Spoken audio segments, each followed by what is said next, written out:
Houston Rockets are on a 10-game win streak, with 8 of those 10 being without Alperen Sengun, who hasn't played since March 10th, out with a really ugly ankle injury, but luckily it wasn't anything serious. And like all other streaks that happen when a team loses a big-time player, people start talking like it's time to make some changes. Now, when people talk about the 10-game win streak, some people don't even know that 8 of those games are without Alperen Sengun. But let's go back a little bit. The last game Alperen Sengun played was March 10th. That was the same game they lost Cam Whitmore. And they've also been without Tari Eason, who many people might not know the name, but he's definitely a glue guy. He's a Swiss Army knife, does a little bit of everything. He's a big part of what they do on defense. Really important player for the Houston Rockets that sadly is out for the season. We don't know when Alperen Sengun's going to return, but what we do know is that after that Sacramento Kings win, where Sengun went down and Cam Whitmore was out, their record sat at 28-35. Now let's consider what they lost. Alperen Sengun is responsible for 27.6% of their points, 27.9% of their assists, and has a 27% usage rate, which is number 1 on the Houston Rockets. So how do they replace this? The answer is they don't.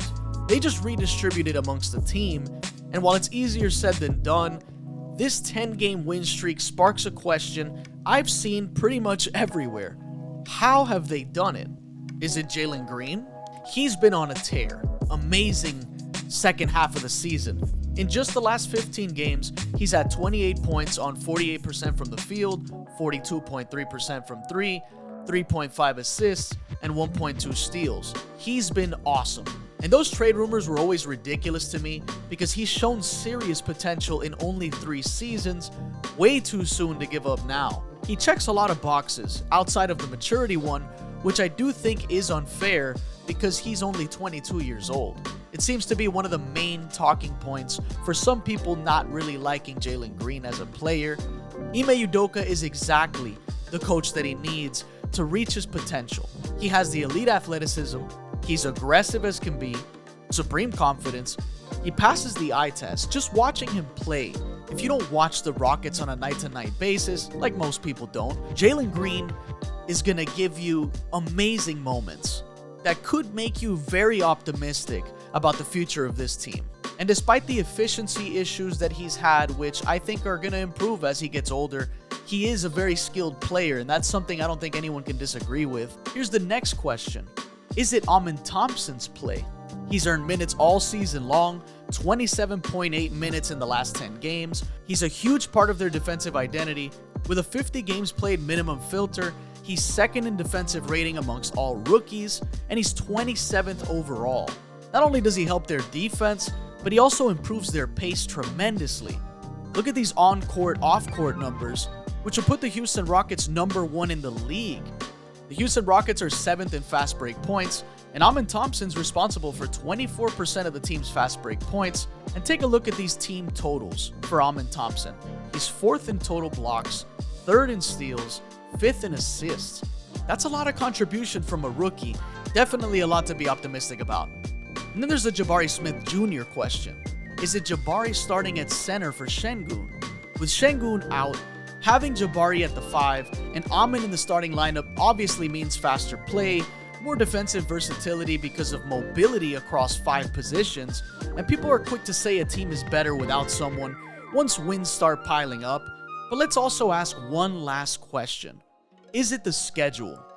Excluding those 2 Sengun games, they played the San Antonio Spurs, the Washington Wizards, then they played the Cavs, which was actually a huge win. A nice, interesting game to watch. You can tell the Houston Rockets match up really well against the Cavs. Cavs being 25th in pace, a team that doesn't really play too fast.